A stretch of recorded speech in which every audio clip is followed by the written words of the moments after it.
Vidita kila shastra shuddha jaladi mahitopanishad katitartanide hridaye kalaye vimalam charanam Bhava Shankara Deshika Me Sharanam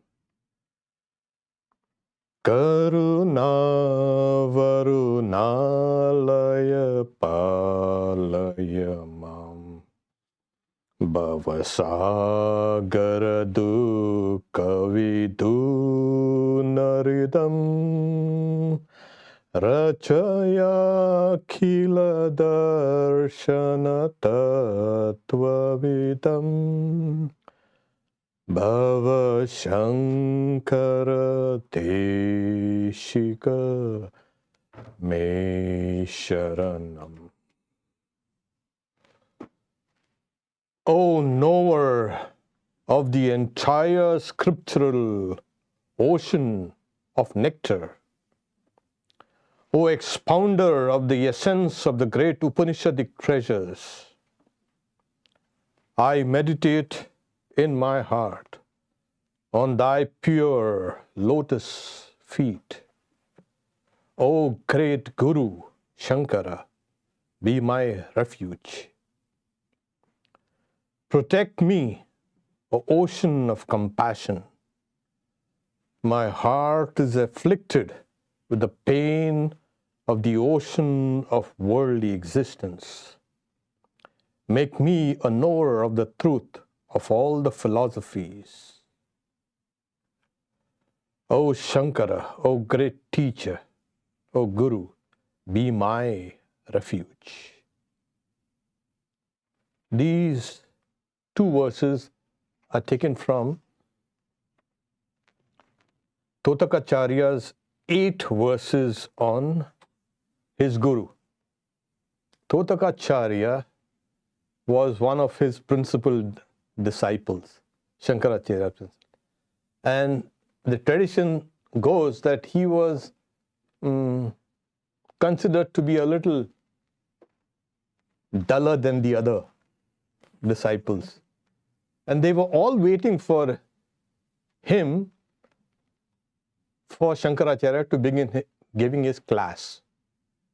So the other disciples are saying, either way, he's a little dull. So he said, no, wait for it. And what was he doing? He was just serving Shankaracharya, washing clothes, etc. And as he came towards where the class was being held, Shankaracharya's grace dawned upon his heart, and he began uttering these verses. So he got knowledge straight from his Guru. Whether you're dull or it doesn't matter. Grace comes. Now Shankaracharya is considered the Guru. By whom? Well, by everybody. Not only everybody, he himself says, Krite Vishwa Guru Brahma, Tretayam Rishi Saptamaha, Dwapare Vyasa Evam Syad, Kalavatra Bhavamyaham. He says, in the first age, the golden age, the age of truth, etc., the Krita Yuga, Brahma was a teacher. Brahma is the creator. In the Treta, in the second age, the Rishi, Vasishta, was the Guru. Vasishta was a very great Rishi. In the Dwapara, in the third age, it was Vyasa. Vyasa, who wrote the whole of the Mahabharata and the 18 Puranas and the various other works of his. These kinds. And in this age, he says, Kalivatra, I am the Guru. Shankaracharya says. Now, it doesn't look like humility. I'm the guru. No, but then he's just stating a fact. Now, this can be taken from two sides. That is, he himself is a guru in this age, Shankaracharya. And there's another interpretation. His work, his philosophy will be the guru, the guiding light for this age. And what is his philosophy? Vedanta. So when I was a few years ago, I was in Hollywood, and then I received an invitation from India saying, why don't you come? And I was tempted, but then I decided not to go. And they were inviting me, in fact, not only me, I don't know, a million other monks all over India. They were inviting them, all of them, to come for the inauguration of Shankaracharya's statue. Now, but this is a 108 feet high statue, towering. If you go to some of those pictures on the internet, you'll see 100. And that's at Omkareshwar. It's in the district of Khandwa in what is present Madhya Pradesh state. That temple there and that place, legend says that he met his first guru. And he began his preaching work from there. So the world saw that place as the beginning of his mission. Now, as an aside, Omkareshwar also is in a way associated with our traditions. Totapuri, he had his first experience of Nirvikalpa Samadhi there on the banks of this river, Narmada. Raja Maharaj also had his Nirvikalpa Samadhi in Narmada, Omkareshwar. So, it's depicted as a 12-year-old boy. And now we know why. The boy that shook the world. It's not just shook and it came back to its own. It's still shaking. So, what's so special about this boy? Well, there's a lot of, his uniqueness, it's astounding. First is he reorganized Hinduism. If anybody knows what is Hinduism, it is because of him. Hinduism is a collection of diverse religions and traditions and everything. He unified all of them, which is a mighty task. And it was not possible. There were reformers who wanted to kind of destroy the whole thing and rebuild, saying, no, you don't need to. This is his genius. He brought things together, the existing things, and showed their internal harmony. The next he did was, he changed the philosophical landscape of India. And there were plenty of philosophies prevalent then. He changed. He changed also the spirituality of India. Now we know what really is spirituality. Yes, there were a lot of traditions and a lot of ideas about spirituality and spiritual realization. He gave the final word of what real spirituality is. He also we have this idea that children, they go through this development, and the neurons are changing and the bodies are changing, and he beat all known studies and knowledge about how a child develops, how memory is, what really memory is. Memory, intelligence, willpower. He had the entire spectrum of mental development that it's really shaking us. I mean, if you look at these modern studies on children and this and that, on growing and childhood, they are like weak. I don't know what they are studying. They should take this and study. They will understand what is the human potential. Another thing that he dismissed was studies like in psychology and fear and anxiety and this and that, all these things.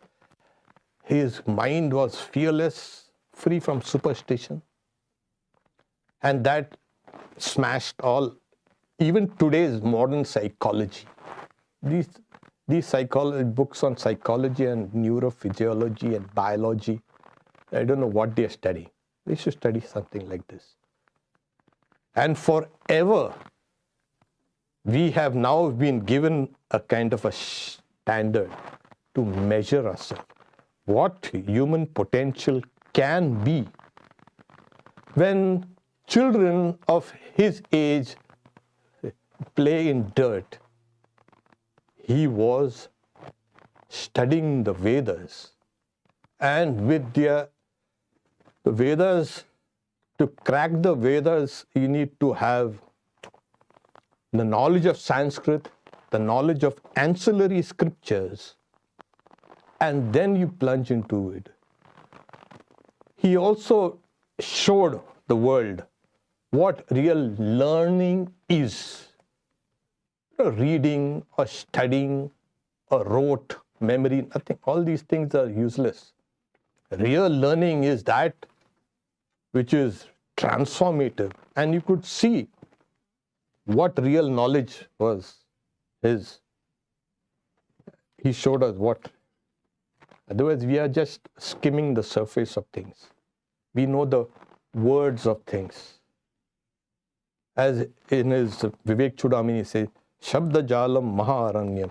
The network of words is just a forest where the mind has lost track of its, you can say, directions. We have been taking some books out, reorganizing our library, some old books, pulling them out. And you can see why we're not emotional about it, but we've got to be practical. Because a lot of these books, great books, they were great then, but they have become irrelevant, old scholarship, and the worldview was so limited. If Shankaracharya's book is there, I will keep it in. Because he spoke on things which are universal, which will be relevant for all times. So his books and his writings, his works will never get outdated. And it's like fresh, you can see. He changed the whole world of how we can arrive at truth, not only through scriptures, but through reasoning. The logic that he displayed in his works makes your head spin, even today, even the best brains. Amazing how, and you can see how he has based it on common experience, common knowledge, common sense. So much about, there are, of course, the energy that he displayed. Again, he has broken all parameters, all records. He never sprinted 100 meters, but etc. But as a young boy, as a teen, early teens, he walked the length and breadth of India. And doing what? He's a tourist and debating with great scholars, and scholars that were much older and venerable and of all persuasions, all types. He used to sit down and, you look at a boy coming, but there was something in that boy. He spoke with authority. Today's children, you ask them to speak something, there's no strength in that. So what that authority comes through knowledge, that conviction. And they heard him. So not only the old traditions from the Vedic stream, but also Buddhism and Jainism and all the various.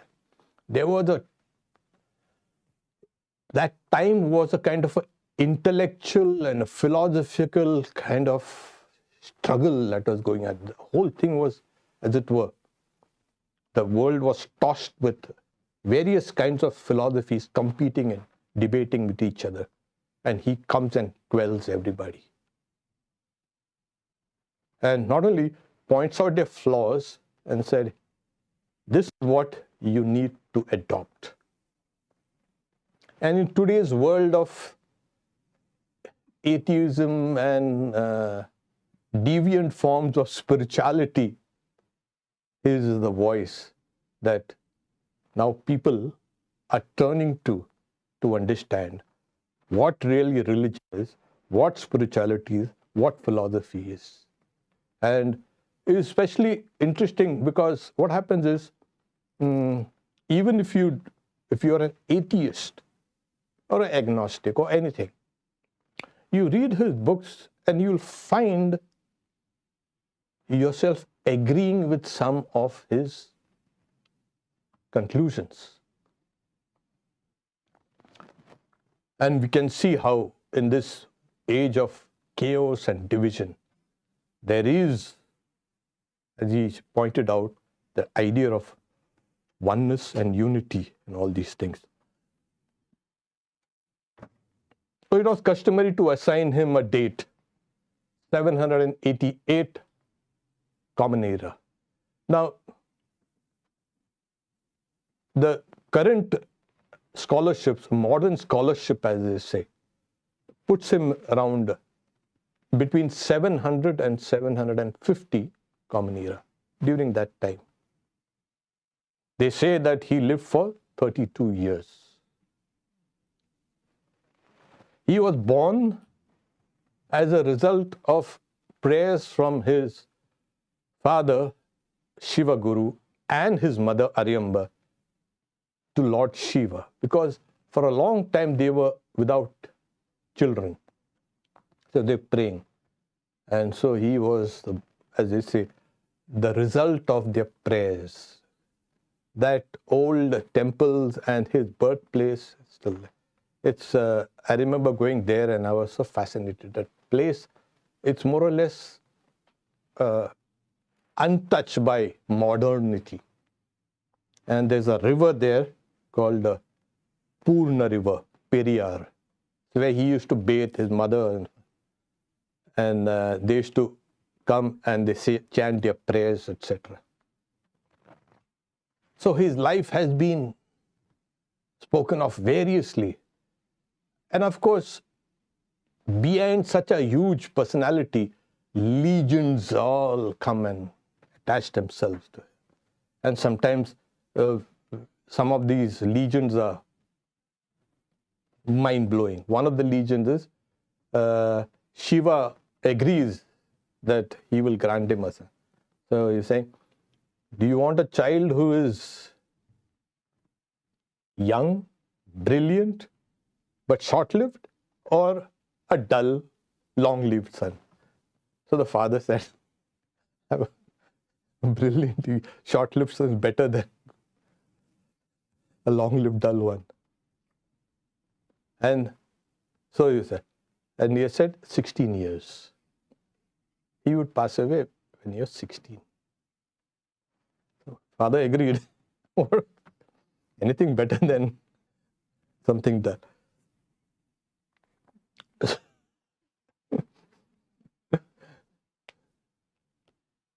It's very,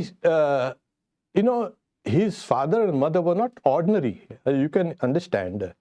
So there was some genetic, you can say, material also that is responsible for his kind of brilliance. So his father also, he knew he would pass away, and he began teaching the child as soon as possible things. And he found that this child is grasping things with speed that shocked not only his father, but his other teachers. By the time he was 4, 5, he had completed the study of these preliminary books on the Vedas, etc. Shocking. At 4 or 5, children are still learning to speak. I mean, mama, papa, that's a different thing. And here he had. So this was not just ordinary knowledge. You see, when knowledge becomes something special, it is called medha. The medha is that spiritual knowledge, where you can understand things in a flash. You don't have to undergo the tiresome process of studies like we do. Swami Vivekananda had this kind of medha. It's a intelligence which borders on spirituality. It's a spiritual quality. And this is one of the reasons why there is a goddess called Medha Devi, who everybody prays to and chants her hymns, so that we get this medha. Without this medha, this intelligence, it's not possible to study the scriptures, understand the scriptures.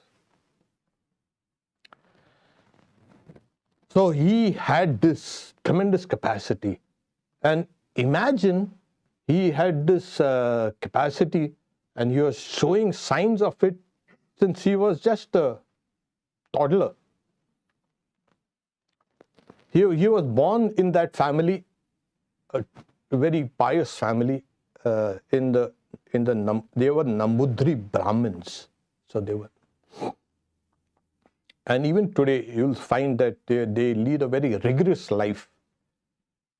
There's a Swami who used to tell me, born in that same tradition. So when he was 3 or 4 years old, he was awakened up, sent to freshen up and bathe, etc., come and study the sutra, the aphorisms of Panini, that's grammar. So he's saying that what a torture for the young boy. Now he doesn't regret it, of course. Thank God. So their entire life was spent in the studies and cultivation of knowledge. That was the life. At the age of 8, he decides to renounce the world. And there are various legions, like, mother is unwilling because the father had passed away. He was orphaned, she's a widow. And though there's a whole community around these people, but still she didn't want to let him out, which all mothers do.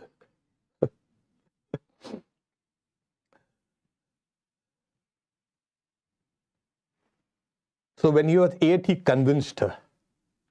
The mother also, as I say, she was not. So there's a legend that they had gone to bathe in the river Purna, which is just in the backyard. And a crocodile comes and catches the boy's leg and is dragging him. And he says, tell his mother is screaming. He's saying, let me die as a monk. So she said, okay, I give you my permission. to become a monk. And then the moment she gives her assent, the crocodile disappears. He comes out, now I'm a monk. I'm not going back. But yeah, that's the normal story that's being told. We don't know how far is true over there. But since he was very young, he had all these, he could invoke a particular god or a goddess and they would come. That was the power that he had. So we don't know. But according to traditional stories, this is what it is. But if you look at it rationally, like what he wanted, when knowledge grows up to such an extent within you, you automatically give up this world, because the world has nothing more to offer you. You find it's nothing, it's insipid. And in the traditions of monasticism, only after attaining a certain level of knowledge should one renounce. Yes. So it is renunciation that comes through knowledge, which is the real renunciation. Once you've understood. So by that time when he was 8, he had risen to that level where he found the world has got nothing more to offer. He left. So from Kaladi, that is Kerala, he walked all the way up to what we had seen, Omkareshwar. I mean, that's about 1,500 miles. And he's young, and he goes about, he has to beg for his food, and he's fearless. And that place is full of wild animals. And in those days, in the 8th century, so everything was. But wherever he went, he spoke to the people. He tried to remove of superstitions and etc. Taught people wherever he went. And he walked all the way to, from South India to Central India. And in those days, monks, we wear footwear. In those days, you're not supposed to wear footwear also. You go walking and barefooted. He came to this place because he intuited he'll meet his guru there. And his guru intuited his disciple will come. And he was waiting for him in Samadhi. And when the boy comes and the river is in spate, he sings a hymn to the river becomes calm. He enters a cave, he sings a hymn, and the guru awakens from his Samadhi and he's delighted here. So his teacher, the guru, was Govinda, who was a disciple of Gaudapada. That is the one who wrote a commentary on the Mandukya Upanishad, which is still, it's a tough nut. So Govinda had been waiting for him, and under his teacher, again he went through the discipleship. And he studied, and then when he came there around when he was, I think, 10, 11. And he stayed there till he was 12. And from then on, his guru told him, now you go out and preach what you have learned from me. And the boy, from there, he goes to Varanasi. So he begins his mission, Benares. Now, Benares is a place where it was an ancient center of learning. Still is traditional learning. If you remember, even Buddha went to Varanasi to preach his new philosophy, and he was rejected, and he had to go to a deer park nearby called Sarnath and preach. So the old school just closed their ranks against. Here he goes and he speaks, debates with all these great pundits, and all the philosophies were in their nascent state. That is, the philosophies that we know, the orthodox philosophies. There were hundreds. And he was found debating with each and every one of those adherents. Sometimes they came in groups, sometimes they came as alone, and he was debating. So he established his philosophy. And not only that, he brought all those disputants on his side. It's not like, okay, you follow your own philosophy, all right. He could. There were some people who followed their own old philosophy, but he brought them on. He won over them. He not only defeated, but convinced them, now join the ranks. From there, as I said, he traveled the length and breadth of the country, east to west, north to south. Imagine a young boy going around. And he's not alone now. Now that he's become well known, he has to have disciples, and he got a few disciples. There were 4 principal ones, but a vast, you can say, concourse of disciples were there with him. So he walked the length and breadth. And there's a story that they're saying he had promised his mother that during the last moments, I will come to it. So he intuited that his mother is going to pass away. And he comes all the way from North India down to his birthplace. And his mother was dying, and he sang a hymn to Krishna. That was her Ishta Devata, that is chosen ideal. And she gets a vision of her Ishta Devata, and she passes away. And now he had to do all these funeral, to take care of the funeral, etc. And Orthodox India, that are say, you're a monk, you cannot do all these things. So because the idea is you have renounced all types of karma, you cannot go back to. But that's a whole new story. We can take it up some other time. How he changed things.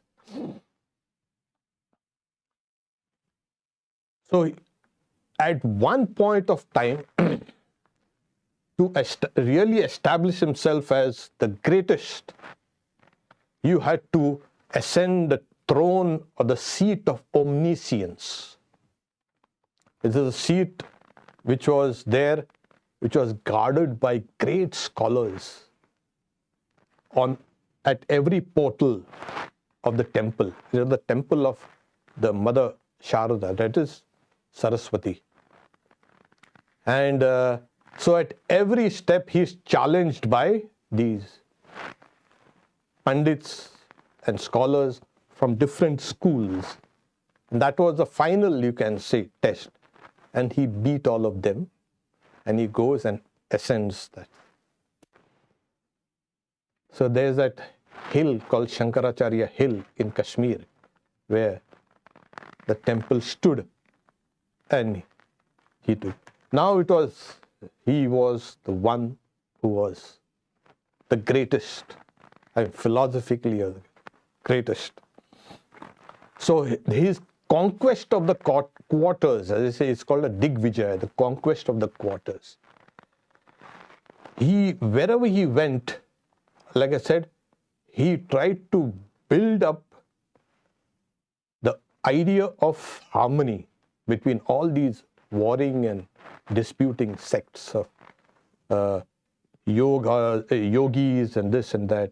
And here also, some scholars say that it is possible that he knew and practiced yoga, and that enhanced his knowledge or the capacity to acquire knowledge. So there is also commentary on the yoga aphorisms by Shankaracharya, besides other things.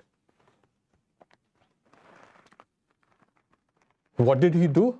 Yes, he put this he began writing commentaries on the Vedas, mainly on the Upanishads. Today's pujas that we do are nothing but his reorganization of old Vedic rituals. And there were these 5 principal gods, the Pancha Devata. He brought them all together and saying, if you want to do a puja, you've got to worship all. So what happened? The adherents of different gods and goddesses, now they found a kind of a common ground. Okay, you don't need to fight. Our God is worshipped in the regular puja. Then some of his poems, the stotras, so how could he have written that so much depth and clarity? So he's got innumerable hymns to the various gods and goddesses, which are chanted even today. He also, this is another thing, he wrote textbooks. One of the textbooks that we take here on every Friday is Atma Bodha. So he wrote various textbooks in order to facilitate understanding of Vedanta. In his commentaries, which is, I don't know how to say, his Sanskrit, he wrote in Sanskrit. Wrote in the sense, he must have dictated, his disciples must have taken it down. You see him playing with words, playing with language as if it's like nothing. He's playing with ideas. He's tossing one idea and he's refuting that same idea of his.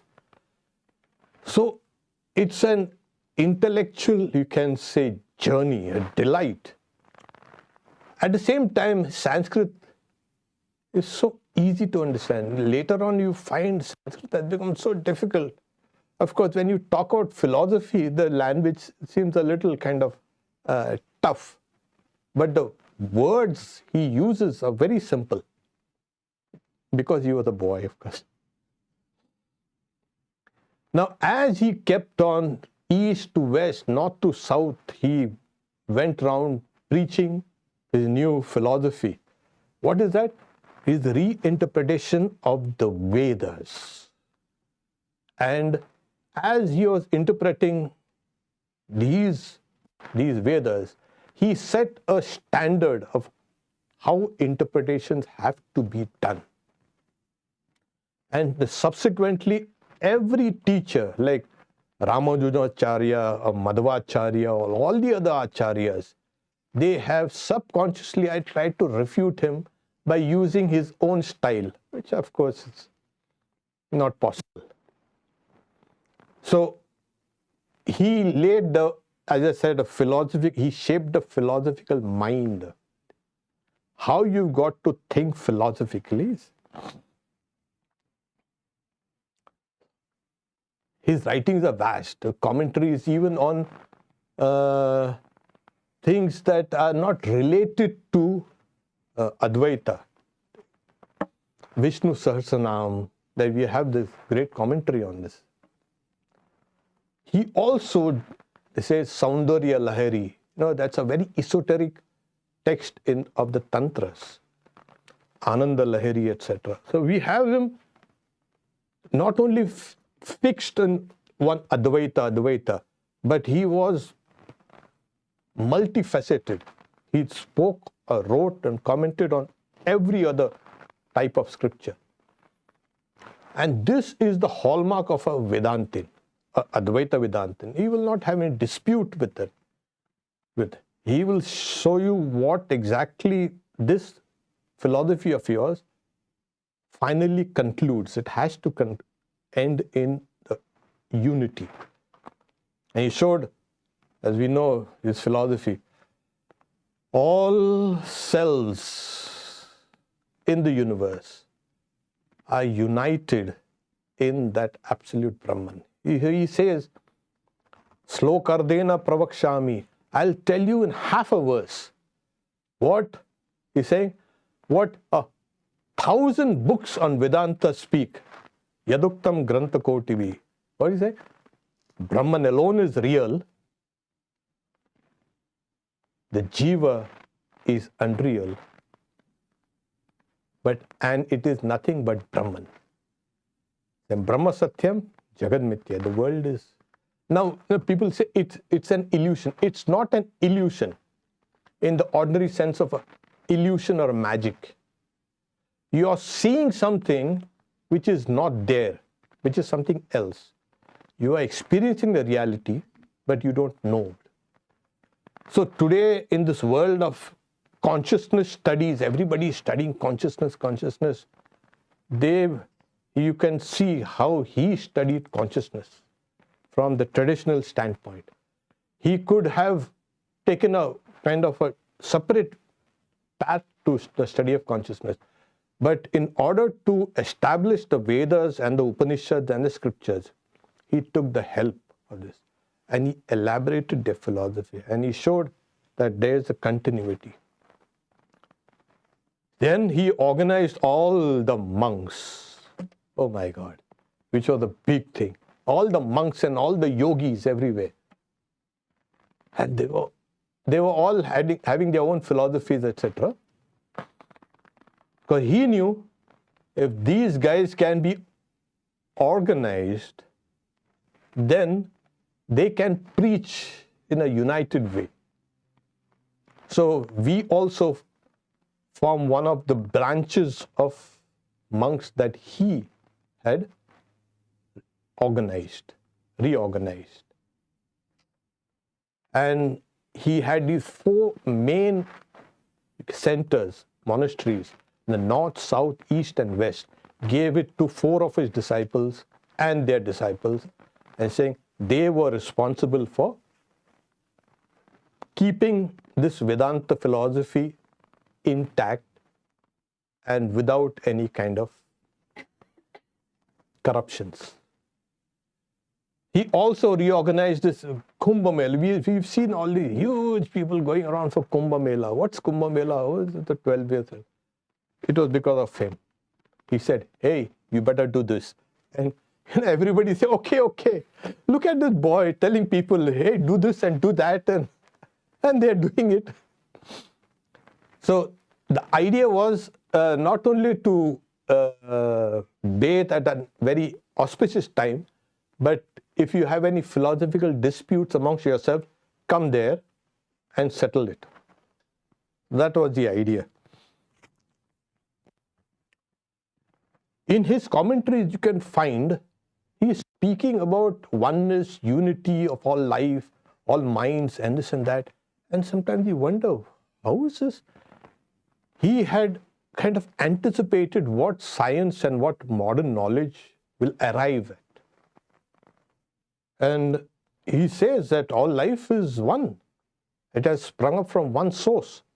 And today we can see all these things coming true. As I said, he is going to be relevant for all the times. As he has said, one of his most brilliant, you can say, expositions is doctrine of Maya. Yeah, like Swamiji said, it will take months to explain, years to understand. And how he brought out through this concept of superimposition. So Brahman, he's saying, can be understood from both levels. From the absolute level, which cannot be designated as this or that. They say not this, not this. And then on the manifested level, he called it the Satchitananda. And this is the Ishvara, etc. So he approached this Advaita Vedanta through two sides. And he had to explain the world, not as the illusion. He says it's an illusion because we are not seeing rightly. But he has to explain creation. He has to explain what are objects, what is the subject, and how perception occurs. He took in the whole gamut of philosophical, you can say, speculations. What do you call speculation? Epistemology, ethics, and you can say the metaphysics, all these. And at the same time, he was so compassionate. Why did he do all these things? The great compassion. So he was actually, they say that 16 years he was supposed to pass away. So but the gods were very happy. They said, okay, another 16 years. Tradition says that he gave up his body in a flash of light and merged into Shiva.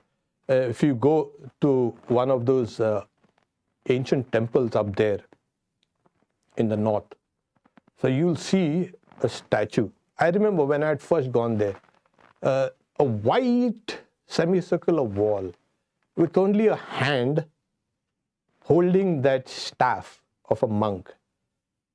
That itself gave you the entire idea. This is Shankaracharya. The idea leaps just looking at the symbology. So whenever you feel that, okay, this is Shankaracharya, his words, his ideas, the entire contribution comes to mind. Now, I haven't been there for the last few decades, but it's there. I think there is a statue. So he merges into the divine. Well, they can do that, of course. So he did that. Why? What makes his Vedanta philosophy so popular? Not only popular, and it's going to be there, the philosophy of this age. It is nothing but, it is experiential.